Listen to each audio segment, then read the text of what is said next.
Bom dia a todos. Eu vou fazer uma pequena preleçãozinha antes de abrir a palestra. Eu sempre digo que eu estou como diretor do Ministério da Pesca e Cultura, mas eu sou professor da Universidade Federal do Rio de Janeiro.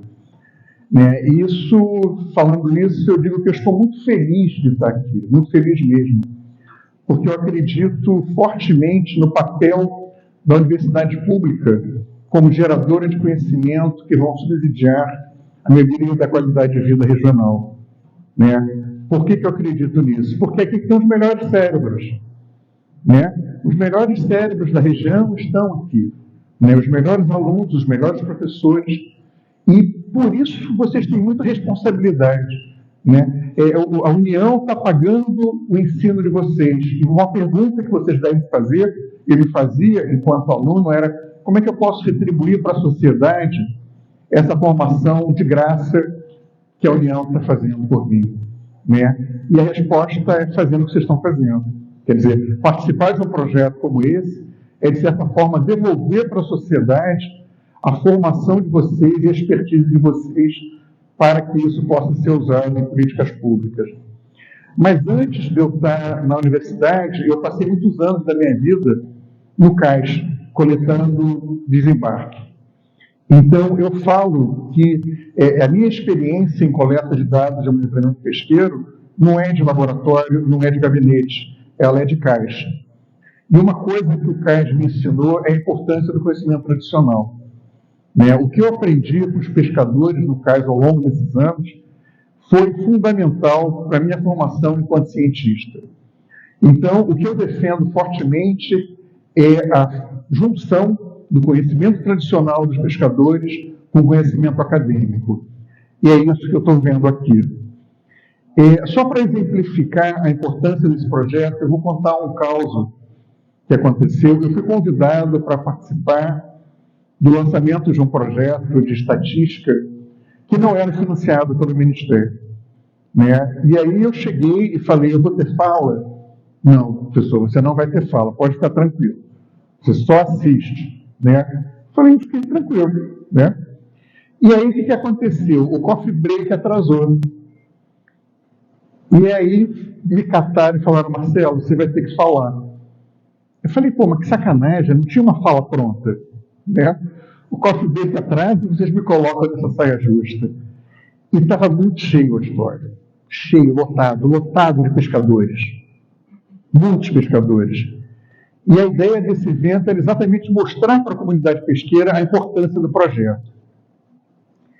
Aí eu peguei o microfone, olhei a plateia e falei, eu não sei o que eu estou fazendo aqui. Eu estou aqui falando num estado em que praticamente não tem pesca. A pesca que tem não tem relevância econômica, não tem relevância trabalhista como geradora de alimento. E aí eu comecei a sentir um desconforto na plateia gigantesco, Você sentiu os pescadores, todo mundo se me vindo. E eu comecei a falar, só barbaridade, E aí, quando estava um clima muito pesado, eu falei, mas essa é a minha opinião. Alguém tem alguma informação contraditória? Vocês têm algum dado que diga que o que eu falei não é verdade? E aí virou mais desconforto ainda, Aí eu falei, está vendo? É para isso que serve o projeto. O projeto serve para que uma pessoa não chegue aqui na frente e fale as barbaridades que eu estou falando pela ausência de informação. Então, a partir do momento em que o projeto gerar informações, a gente vai poder estar aqui na frente falar da importância do setor, que por enquanto o setor é invisível. Então, é achismo. Qualquer um pode falar o que quiser, porque você não tem um dado oficial para contrapor os absurdos que vão ser ditos. E essa fala foi extremamente importante para o projeto. Porque na mesma hora a comunidade pesqueira que estava relutante falou, mas é isso. Enquanto a gente não gerar e mostrar o que a gente faz, qualquer um vai poder chegar na frente e falar bobagem. A gente não vai ter como se defender. E essa é a importância da estatística. É gerar uma informação que tire a invisibilidade do setor e mostre a importância da atividade pesqueira. Não só em escala regional, como em escala nacional e escala internacional. Tá? Então, fazendo essa pequena preleção, eu vou começar com a minha fala em função do que o professor César solicitou, que é a importância da retomada da estatística pesqueira para o desenvolvimento sustentável da pesca no Brasil. Próximo, por favor. A primeira pergunta que a gente tem que se fazer é para que serve a geração desses dados? Tá? Então, o gerenciamento serve para fazer o gerenciamento pesqueiro, ou seja, para fazer o ordenamento das pescarias. O que é o ordenamento das pescarias? É você fazer a avaliação de cada estoque e identificar a saúde dele, entre outros muitos, né? E a partir do momento que você sabe se esse estoque está saudável ou não, você consegue identificar formas de trabalhar a exploração dele. Você pode explorar mais, explorar menos, sempre pensando em gerações futuras. Só que esse modelo de pensamento era o modelo mais antigo. Hoje em dia, o conceito de sustentabilidade, ele implica também em variáveis econômicas e sociais. Ou seja, o que esse pescado gera de emprego, renda, segurança alimentar e como é que a gente pode explorar ele de forma que ele seja o mais rentável hoje, mas que não comprometa a rentabilidade dele para gerações futuras. E aí a gente vai um pouquinho mais acima. A gente tem que pensar também dentro de uma visão ecossistêmica. Tá? Vamos imaginar um cardume de um determinado pelágico, que é uma sardinha. Tá? Se eu explorar muito essa pequena sardinha, esse chicharro, essa palombeta, né? Eu falo, olha, é um recurso que tem pouca relevância econômica aqui, né? Então eu não vou dar muita atenção para ele. Mas provavelmente essa sardinha, essa palombeta, sirva de alimento para um determinado atum. Né? Então, se eu baixar a biomassa dessa sardinha, eu vou estar diminuindo a quantidade de alimento para um atum, que pode ter uma importância econômica gigantesca. Então, dentro da visão ecossistêmica, a gente tem que trabalhar também as relações tróficas. Né? Ou seja, o quanto que esse determinado recurso é importante dentro da cadeia trófica daquela região. Tá? Ou seja, ele é muito mais complexo do que a gente imagina. Na verdade, para você manter a sustentabilidade. Né? Isso existem vários exemplos no mundo em que determinadas populações começaram a ter uma queda de biomassa sem que necessariamente estavam sendo exploradas comercialmente. Isso era reflexo da redução do alimento. Né? Então, na verdade, quando a gente trabalha uma avaliação pesqueira, a gente coloca a frota como um grande predador, mas que, na verdade, está interligada com todo o ecossistema. Ok? O próximo, por favor. Ou seja, fazer isso que a gente está se propondo a fazer é extremamente difícil. Né? Como é que eu vou estimar a saúde de uma determinada espécie, recurso? Né? Como é que eu vou saber a importância trófica dela? Né? Como é que eu vou estimar a importância dela enquanto geradora de alimento, geradora de receita, né? Geradora de empregos? Eu preciso de muitas informações, porque a complexidade do ordenamento é muito grande. Né? E é para isso que a gente começou a fazer o nosso trabalho. Eu aceitei ir para Brasília para assumir a direção de pesquisa estatística, exatamente por estar do outro lado, enquanto cientista, e não ter dados robustos o suficiente para fazer o que eu acreditava que fosse necessário. Próximo. E a gente está conseguindo fazer isso no Ministério. Tá? O primeiro dever de casa que a gente teve dentro do Ministério é fazer a retomada da estatística pesqueira brasileira. Ministério, o meu departamento. Né? E para isso a gente tem ações já implementadas no Brasil inteiro, seja na costa, seja em águas continentais. Próximo. Né? E para isso a gente está fazendo um conjunto de parcerias com diversas instituições. O Ministério ele não tem perna, ele não tem tamanho suficiente para fazer o necessário em um país tão grande quanto o Brasil. Tá? O Brasil ele é um país continental. Tá? O Brasil ele tem a maior biodiversidade aquática do mundo. O Brasil tem uma das maiores riquezas em água doce do mundo. Né? O Brasil ele tem uma diversidade climatológica, cultural, regional gigantesca.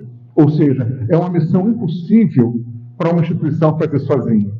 Isso já se tentou e não foi conseguido. Então, a nossa ideia era exatamente conseguir parcerias. Né? E é isso que a gente está fazendo. Próximo. A primeira coisa que a gente se propôs, como já foi dito na mesa, o Brasil está há mais de 10 anos sem estatística.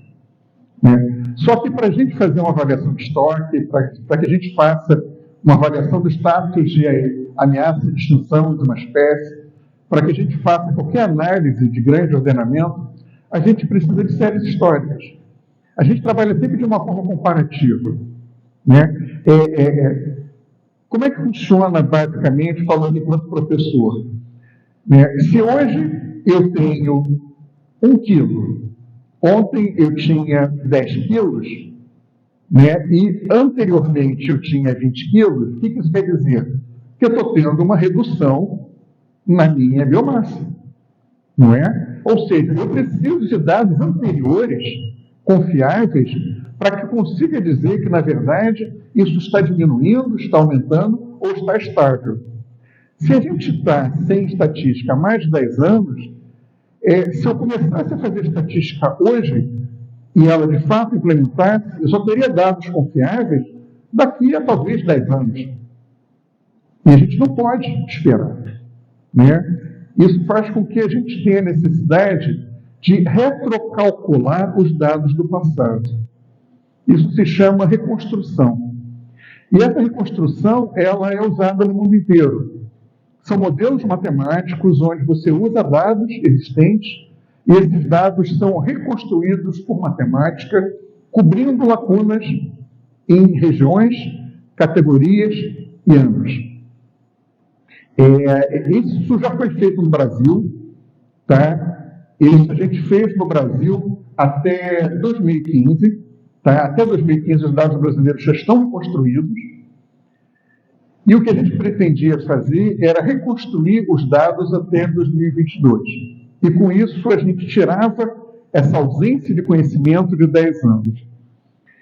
Aí vocês devem estar se perguntando, mas você vai tirar esse dado da onde? Na verdade, os dados existem. Né? Dentro de unidades de conservação, os dados são coletados pelo projeto Monitora. Os grandes empreendimentos, eles têm a obrigatoriedade de gerar dados em licenciamento junto à Petrobras. As universidades coletam informações, diversas instituições coletam informações de desembarque. O problema é que esses dados eles estão pulverizados e eles não estão chancelados e padronizados junto ao órgão, que é o órgão responsável por isso, que é o Ministério da Pesca e Cultura. E o que a gente fez foi fazer um resgate dessas informações nos inúmeros órgãos e pesquisadores e instituições ao longo do Brasil. E a gente conseguiu um aporte de informações extremamente robusto. É impressionante a quantidade de dados que existe, de boa qualidade, só que estava pulverizado. Né? A gente conseguiu agrupar tudo isso e hoje esses dados já estão sendo reconstruídos matematicamente junto ao TED da Universidade de Sergipe, onde estão os melhores especialistas em reconstrução de dados, né? E a gente vai ter a pescaria marinha brasileira reconstruída desde a década de 60 até 2022, em abril do ano que vem. Tá? Então, essa lacuna de informações que a gente tem, ela vai ser suprida em abril. Isso é maravilhoso. Mas, ao mesmo tempo, o que esse levantamento de dados pretéritos nos mostrou é que, de fato, você tinha lacunas de conhecimento. Né? Por mais que você tivesse atividades sendo realizadas ao longo de toda a costa, né, determinados locais, de fato, não tinham, ou por não terem empreendimentos sendo monitorados, ou por ter monitoramentos muito curtos que não davam continuidade. Né? Isso mostrou a necessidade da gente fazer projetos resgatando esse dado e oficializando essa informação. E foi isso que a gente fez. Então, a reconstrução não só mostrou lacunas temporais, né, como nos forneceu dados pretéritos. Foi isso que a gente fez com o Piauí. Tá? Ou seja, agora a gente tem no Piauí uma instituição responsável por coleta de dados oficiais da pesca brasileira. Né? E o que a gente espera é que esse projeto ele tenha continuidade até que uma outra estratégia metodológica seja utilizada para substituir. Né? Mas o projeto ele mostrou essas lacunas. Essas lacunas eu posso dizer para vocês. A gente tinha uma lacuna no Piauí, que está preenchida, uma lacuna que pegava Alagoas, Pernambuco e Paraíba, que está preenchida, né? Uma lacuna, por incrível que pareça, no Rio Grande do Sul, que está preenchida, e a gente está fechando Bahia, Maranhão e Pará. Com isso, a gente fecha toda a costa brasileira. Então, eu estou dizendo para vocês, a partir do ano que vem, toda a costa brasileira vai estar sendo monitorada quanto ao desembarque. Então, em abril, a gente entrega a reconstrução da estatística pesqueira brasileira até a década de 60. A gente lança o boletim de dados estatísticos referente a 2023, né? E a gente lança o Programa Nacional de Retomada da Estatística Pesqueira com toda a costa brasileira sendo monitorada. Próximo. Essa imagem daqui eu usei como exemplo, né? Essa metodologia de reconstrução, ela foi desenvolvida na Universidade da Colômbia Britânica, no Canadá, pelo melhor biólogo pesqueiro matemático do mundo, que é o Daniel Pauly, né? E se você entrar agora no site da UBC, eles têm um mapa, um gráfico do Brasil com a pesca brasileira reconstruída, né? Ou seja, a gente não tem a nossa pescaria reconstruída aqui, mas os canadenses têm a nossa pescaria reconstruída lá. Né? É óbvio que eles estão usando modelos matemáticos e a nossa vai ser muito mais robusta, porque a gente tem um aporte de informações muito melhor do que o deles. Tá? Mas o que eu estou querendo dizer é o seguinte, né? Esse modelo matemático ele é muito bem aceito mundialmente. Né? Ele é considerado o que há de mais moderno e robusto para a reconstrução. Inclusive, esse grupo está reconstruindo os dados da FAO. Tá? A estatística pesqueira da FAO está sendo reconstruída por esse grupo. Ou seja, a gente vai ter, de fato, não um número, mas a gente vai ter um número robusto, forte, né, e bem feito para fazer o nosso ordenamento pesqueiro a partir do ano que vem. E a gente está entrando agora na água doce também. Né? A gente pretende entregar para água salgada para a região costeira ano que vem, e a gente já começou esse ano a água doce. Tá? A gente já tem um TED junto à Embrapa, fazendo monitoramento pesqueiro de Tocantins, e um outro pegando toda a bacia amazônica. Né? E a gente já está identificando esse ano, isso deve acontecer no início do ano que vem, a reconstrução da pescaria continental, que por incrível que pareça também tem muitas informações. Para vocês terem a ideia, a maioria das hidrelétricas tem monitoramento de desembarque pesqueiro, né? Grandes universidades têm monitoramento de desembarque pesqueiro, o próprio Instituto de Pesca de São Paulo tem monitoramento de desembarque pesqueiro continental também, né? Então a gente já começou esse levantamento e estamos encontrando bastante dados interessantes para fazer a reconstrução continental. E aí a próxima etapa é fecharmos as lacunas de informação da região continental também. E com isso a gente vai ter a estatística pesqueira brasileira consolidada, tanto costeira quanto continental. Próximo, por favor. Paralelo a isso, né, dentro da atividade de pesquisa, já usando essas informações, a gente também está coletando dados junto à pesca de atuns, já que o Brasil precisa de reportar informações junto à ICAT. Né? Depois o professor de vocês pode explicar melhor como é que funciona esse ordenamento pesqueiro junto à ICAT. Né? O Brasil, em águas internacionais, ele tem que seguir uma recomendação internacional, exatamente por ser águas internacionais. Né? Os países não podem pescar o que querem, eles têm que pescar uma determinada quantidade, né? E para isso você tem que reportar informações. E a gente fechou um grande projeto monitorando toda a nossa pesca de peixes capturados em águas internacionais ao longo da costa brasileira. Em paralelo a isso, a gente também está lançando editais de pesquisa junto ao CNPq. Né? Eu sou um defensor dos editais do CNPq, porque ali, na verdade, é uma seleção isenta. Né? Quer dizer, as pessoas colocam propostas, as propostas são avaliadas por referis, né? E são julgadas quanto à competência de cada proposta. A gente já lançou um edital referente à pesca das marisqueiras, edital norte, e um outro edital para o nordeste, né? Onde a pescaria das marisqueiras está sendo trabalhada. Né? A pescaria de marisqueira é uma pescaria eminentemente feminina e que a gente sabe que tem uma importância econômica gigantesca. Só que ela também tem visibilidade. Né? E com isso a gente lançou esse edital já está em andamento, que vai identificar não só a importância dessa pescaria feminina no Brasil, como as doenças associadas a essa pescaria, que são muitas também.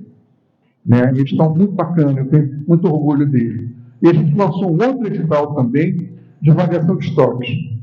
Né? Esse edital, para vocês terem uma ideia, ele contempla 5 linhas de pesquisa, pegando toda a costa brasileira, né? 22 espécies que vão ser avaliadas, né? E 17 espécies vão ser monitoradas. Por que isso? Porque quando você faz uma avaliação de estoques, você pode usar o que a gente chama de avaliação com dados pobres. Né?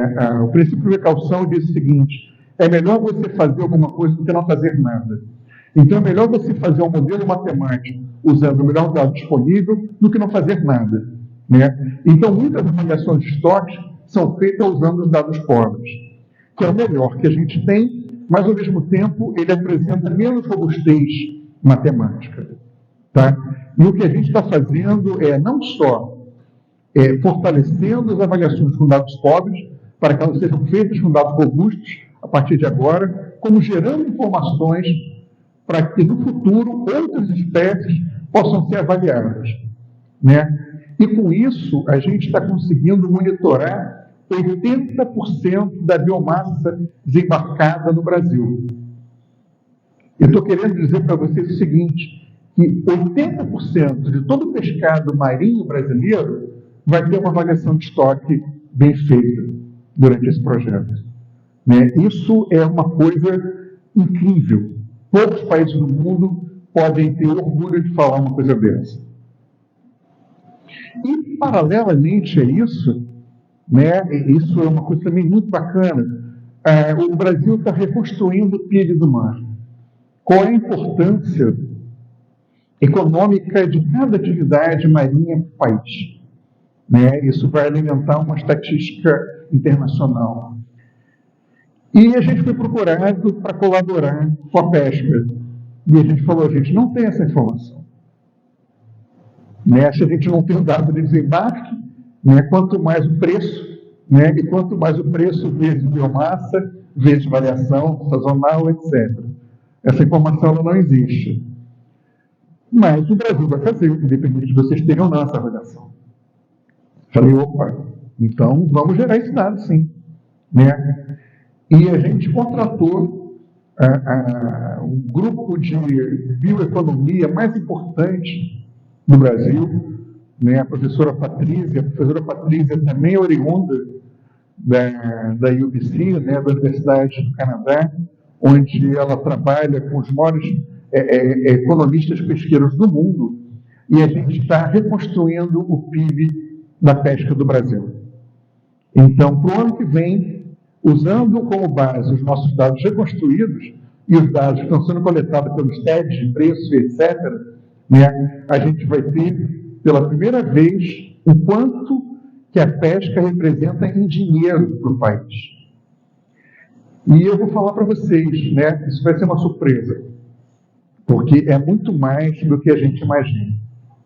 Né? Então, com isso a gente fez agora, né? Quer dizer, nesse 1 ano e meio, 2 anos que a gente está trabalhando, né? A gente já conseguiu reconstruir a estatística, a gente conseguiu fechar todo o monitoramento costeiro e a gente está conseguindo quantificar financeiramente a importância da atividade para o Brasil. Né? Próximo. E para quê? Para subsidiar políticas públicas. Né? Como é que a gente vai manter um ministério, que já foi ministério, virou secretaria, depois virou ministério, né? Se a gente não consegue mostrar a importância da atividade? Como é que a gente mostra a importância da atividade? Mostrando quanto essa atividade gera de dinheiro, quanto essa atividade gera de emprego, quanto essa atividade gera de alimento, quanto que essa atividade gera de relevância dentro da conservação. Tá? E é isso que a gente está fazendo. Né? Isso baseado em dados, baseado em números, que são números coletados em boa parte por vocês. Tá? Então a gente está dando um looping. A gente começou colocando a importância da universidade pública, a importância dos alunos dentro dessa geração de conhecimento, e a gente está fechando a apresentação no mesmo lugar. Tá? Ou seja, tudo isso que eu falei para vocês, né, começou aqui. Começa dentro dessas salas de aula, começa dentro da capacitação de vocês. Próximo. É isso. Obrigado.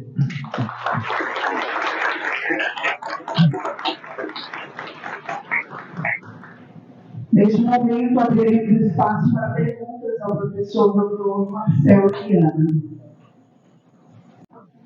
Bom dia, professor. Bom dia, professor Sérgio. Parabéns pelo evento mais uma vez.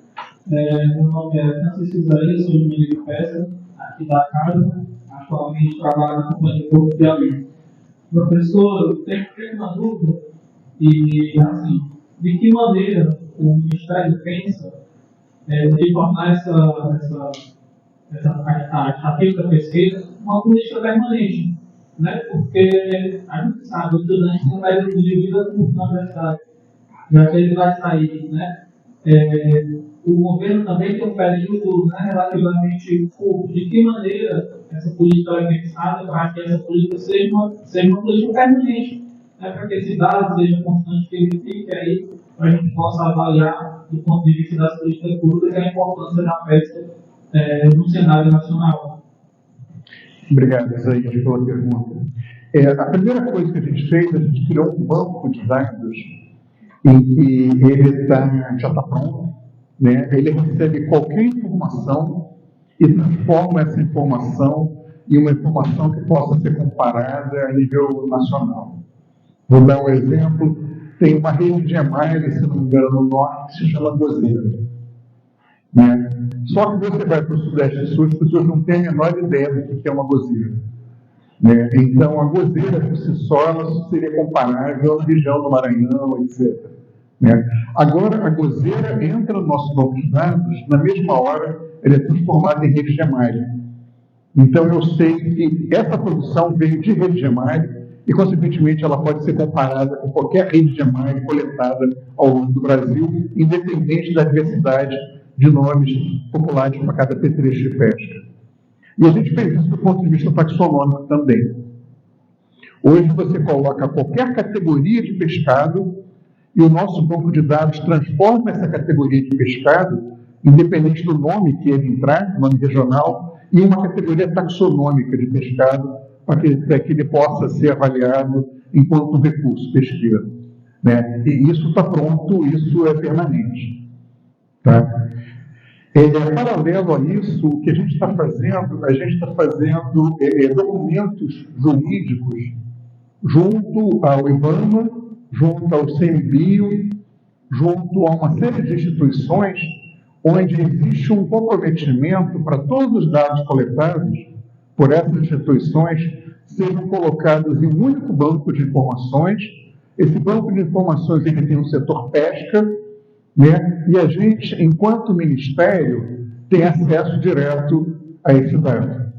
Né? Então, hoje, qualquer dado coletado de licenciamento, ele pode ser acessado automaticamente pelo Ministério e transformado em uma estatística pesqueira consolidada. E esse fluxo, ele é feito independente do Ministério já. Né? Então, se no futuro uma outra instituição assumir o ordenamento pesqueiro, por exemplo, que hoje é compartilhado com o Ministério do Meio Ambiente, né? O fluxo de análise das informações ele já está pronto.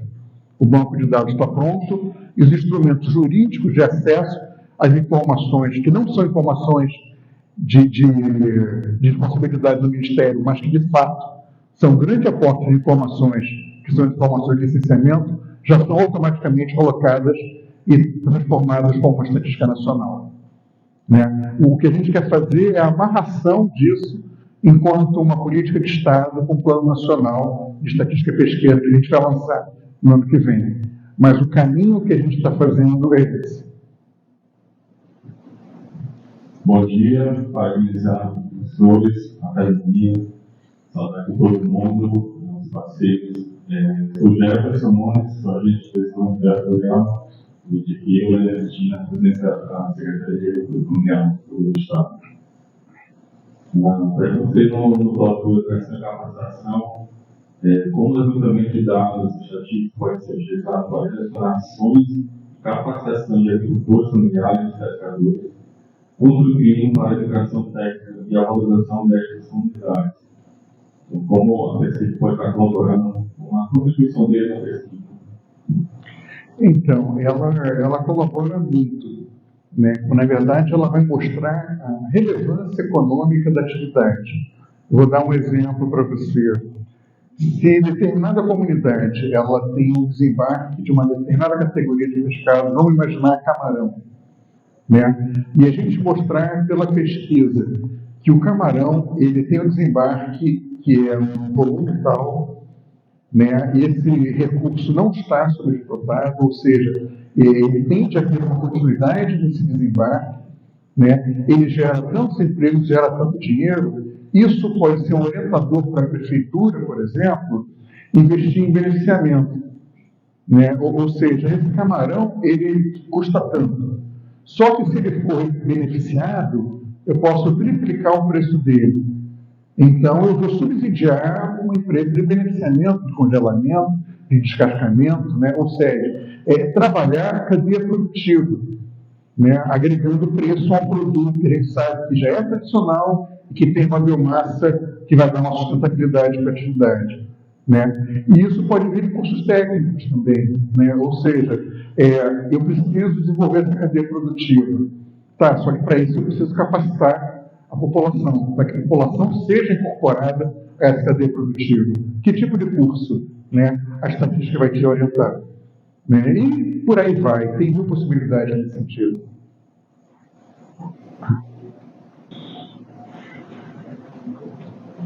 Vou deixar uma pergunta, né, para ajudar a esclarecer a secretaria e os órgãos que pensam em desenvolvimento da pesca no Estado. Né? Então, aproveitar a experiência, nós vamos falar um pouco da dimensão do setor pesqueiro no Brasil e deixar um pouco mais de clareza sobre a condição dos nossos estoques, né? Que a gente pode aumentar, que a gente não pode aumentar, que isso também tem que ver aqui com conhecimento a partir do Ministério, a pessoa experiente como pesquisador, para trazer mais clareza. Então, quanto mais pessoas a gente escuta, a gente consolida o conhecimento sobre o espaço, né? A gente precisa passar para a sociedade, para as pessoas saber qual é a nossa capacidade de expansão no nosso setor, né? Aumentar a frota, diminuir a frota, controlar a frota, e isso depende dos dados, depende da avaliação de estoque, então é nesse sentido. Então, César, a gente sabe que os estoques mais tradicionais, boa parte deles já estão em declínio, né? E isso indica que a gente tem que direcionar os nossos esforços para estoques não tradicionais, né? A gente tem uma série de outros recursos que são pouco explorados comercialmente, mas que são tão gostosos quanto, né? É muito comum a gente sair do Brasil e ir num restaurante e comer um peixe que a gente tem um aqui a gente joga fora e lá eles comem e a gente paga caro, né? Então, essa mudança do direcionamento de pescarias é uma coisa que a gente tem que ver e isso é regional, né? Ou seja, e aí entra campanhas de consumo, entra guias de recomendação de consumo responsável, etc. Né? Uma outra coisa a gente desperdiça muito o nosso pescado. Né? O que a gente joga fora de pescado é um absurdo. Isso fora do Brasil também não acontece. Né? O Brasil é um grande importador de farinha e peixe. Né? Boa parte da ração, né, que é consumida no Brasil, ela é feita em cima de farinha de peixe. Né? E a gente joga fora o nosso pescado e compra farinha de peixe dos países do entorno. Né? Ou seja, cada empreendimento de pescado ele tem que ter associado uma fabricação de farinha, que na verdade são vísceras, escamas, etc.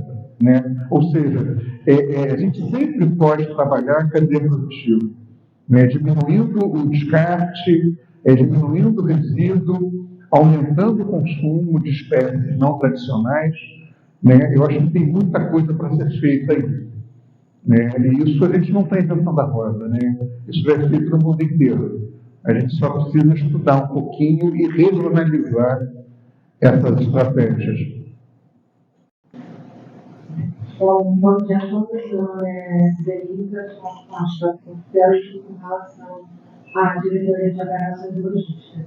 E aí, pegando o gancho da sua fala, primeiramente, parabéns pelo projeto de vocês. Eu acredito que a gente tem que mensurar para poder saber como aplicar e também para ter lógica em todos os sentidos, em todos os aspectos. E aí, quando o senhor fala com relação à questão da farinha de peixe, eu me quero montar todos os meus trabalhos anteriores a Piauí, na falta de ração que existe no período e aí, quando deixa o impacto econômico na criação de tilápia da região, que esterilizam os grandes compradores do trabalho privado. Mas onde eu quero chegar com a minha pergunta será que nós precisamos desenvolver pesquisas que fomentar a questão que tanto o pescador quanto os empresários visualizem, né, que não é só o pescado trabalhado, ou seja, só filetagem, seu congelamento, por aí vai, mas que o seu descarte, o lixo não é um lixo em si uma matéria de lucro.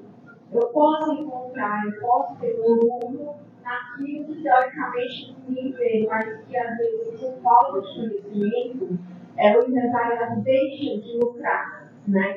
É aquela coisa, não estamos inventando a roda, a gente só pensa muitas vezes, meio que adormecido, e aí onde entra a academia, começando as ideias, de alguém com o olhar de fora, por exemplo, tem uma indústria de beneficiamento de pescado, faz a filetagem, faz todo o congelamento, e tu descarta, consegue vender para uma indústria.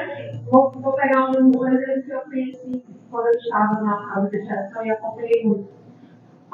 O frango. A gente comprava farinha de peixe, eu nunca imaginei que a farinha de peixe utilizada para fazer de peixe. Eu nunca imaginei na minha vida que o frango apenas deixa utilizar e é utilizado, né? Então, assim, será que não falta esse olhar também, usar essas ideias para aproximar, já que a gente visa essa aproximação da sociedade, a academia e os demais órgãos? Obrigada. Você está coberta de razão, é lógico que isso é necessário. Esse é um dos papéis da universidade. Eu estava conversando com o reitor antes e eu destaquei a importância da universidade dentro de demandas regionais. Né? Eu acho que o que aproxima a universidade da sociedade é a universidade de identificar, dentro do contexto regional, onde ela pode contribuir.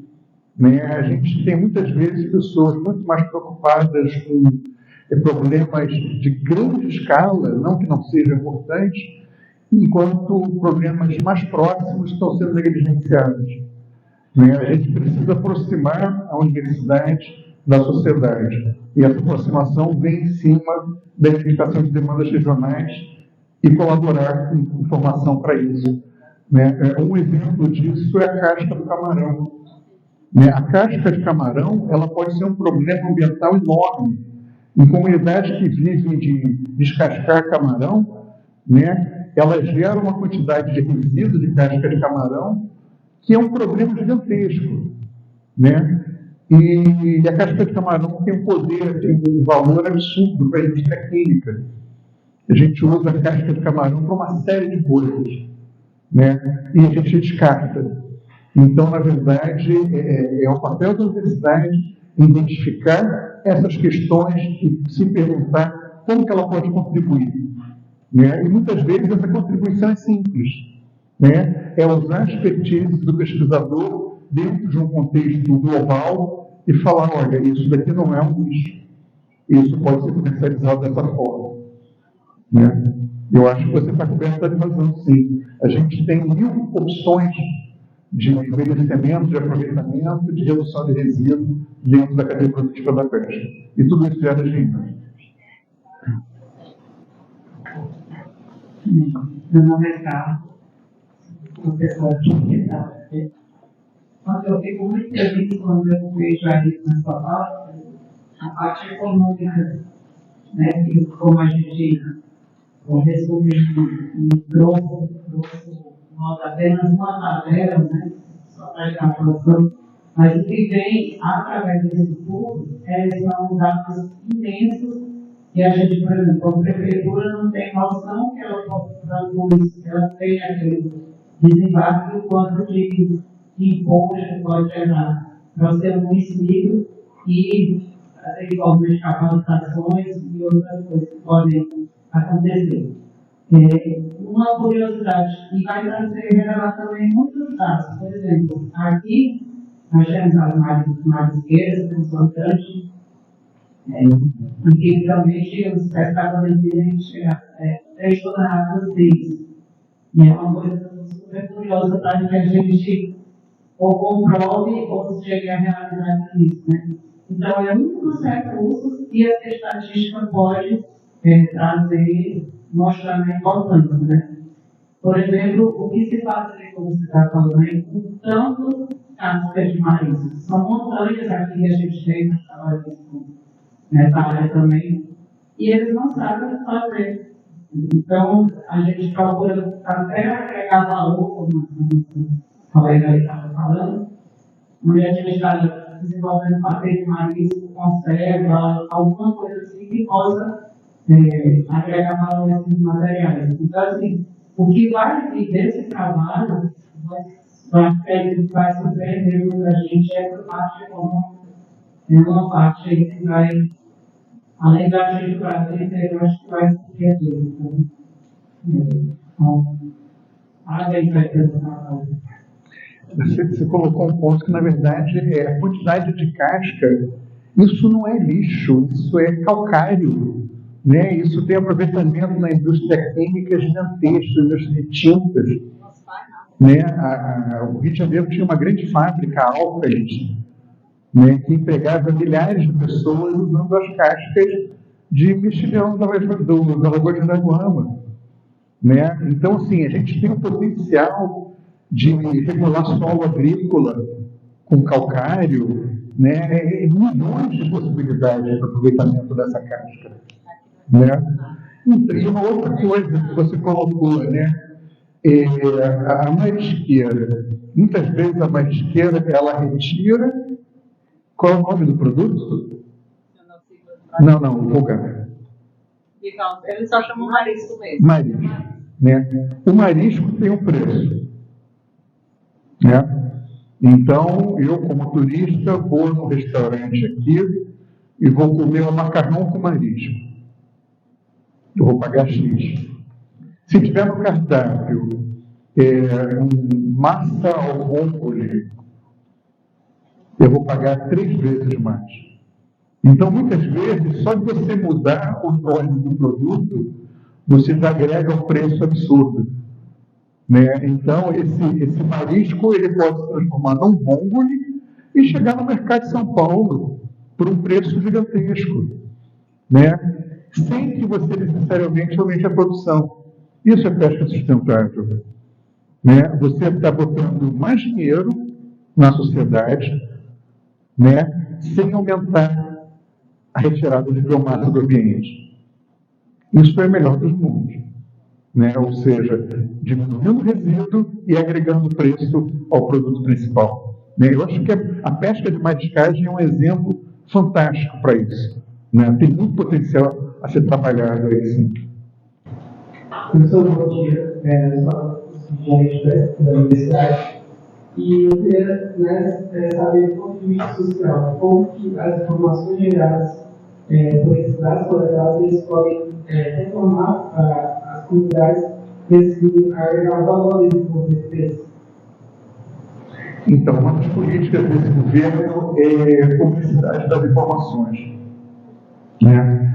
A gente está fazendo o máximo possível para que todos os dados sejam públicos.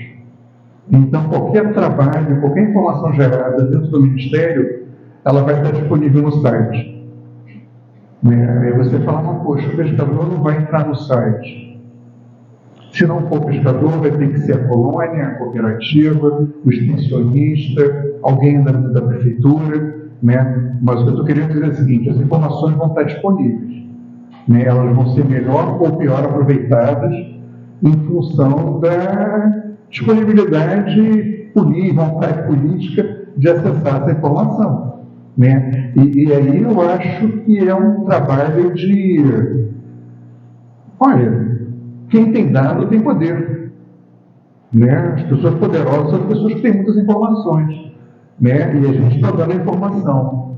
Então, utilize. Né? Quer dizer, é inteligente para o prefeito, para o secretário, para o governador, né? Para o gestor, usar essas informações e transformar elas em benefício da sociedade.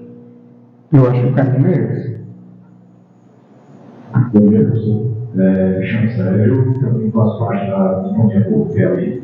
Sou cientista de dados e entendendo um pouco sobre o assunto, você vai fazer uma análise estatística, uma análise está lá na coleta de dados. Né?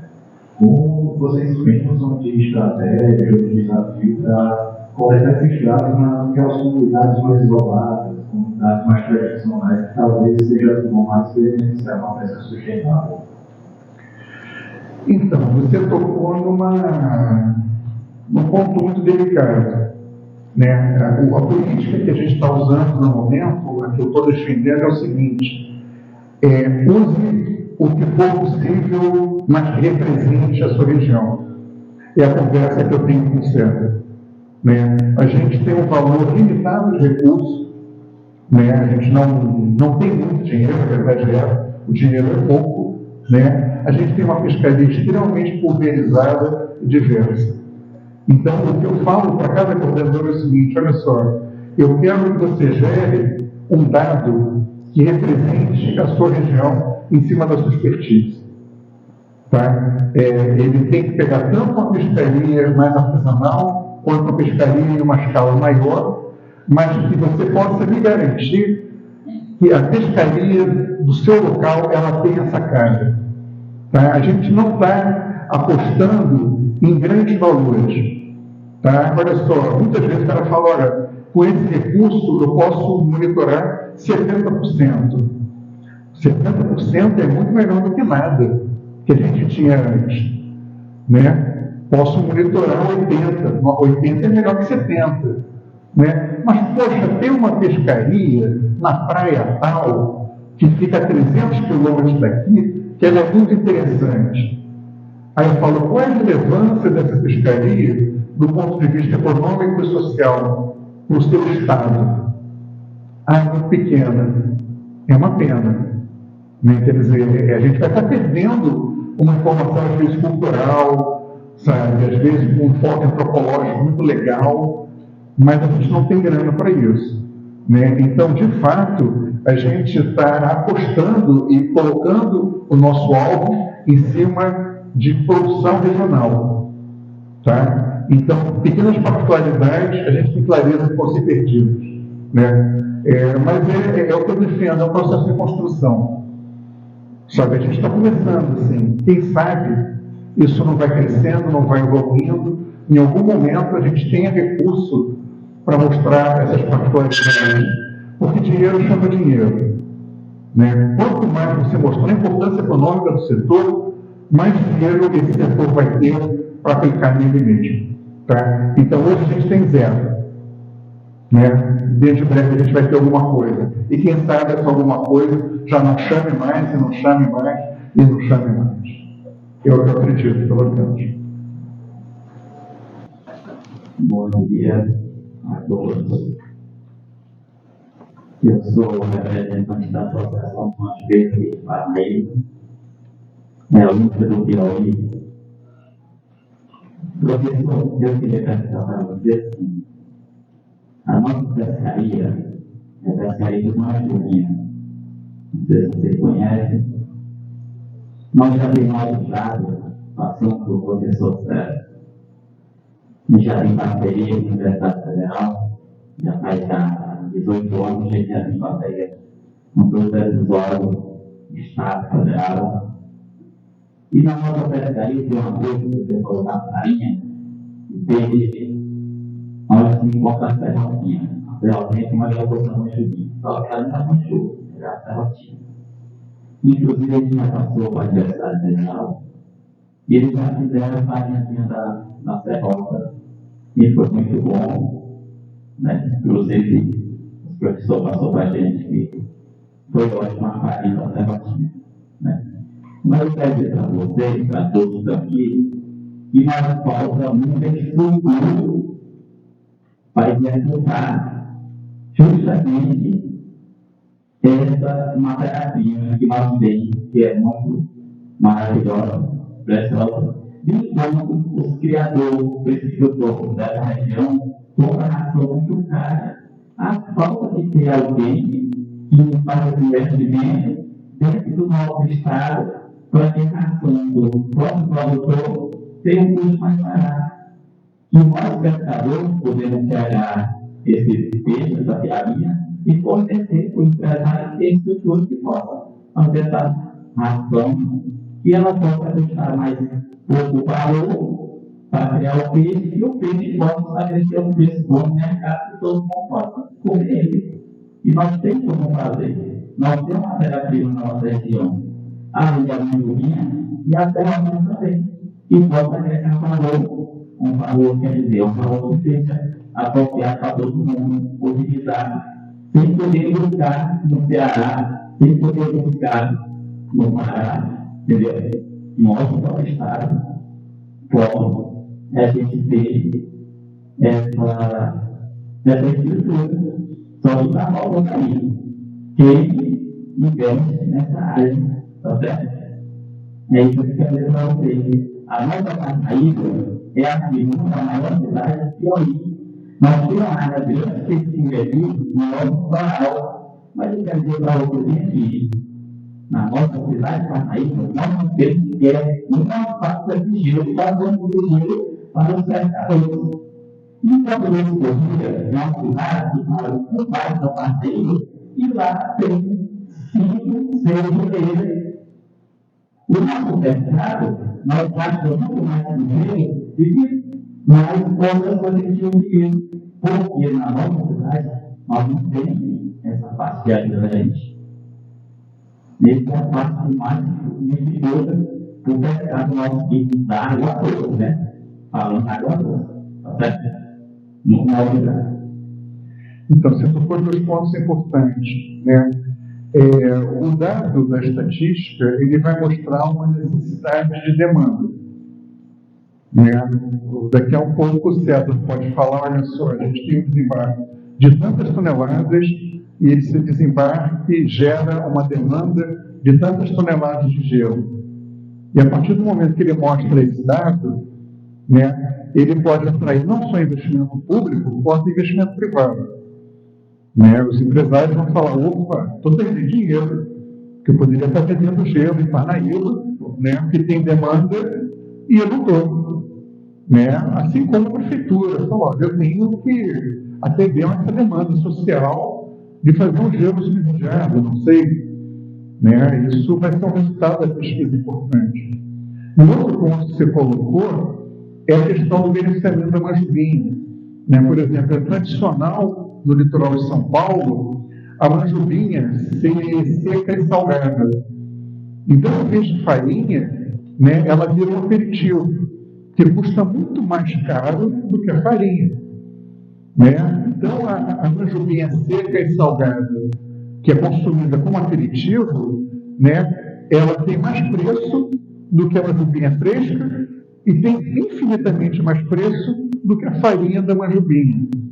né? Ela é muito consumida pela comunidade oriental, mas ela é consumida no Brasil inteiro, né? Então, essa visão mais cosmopolita, mais global da universidade, ela pode atuar em cima dessa estratégia de beneficiamento, né? E, mais uma vez, né, fazendo uma análise econômica disso. A gente tem uma produção X de majubinhas, né, que é medida por tanto. Se eu colocar essa majubinha no sal e secar, eu vou estar vendendo ela por tanto. Ou seja, qual é o meu investimento aqui?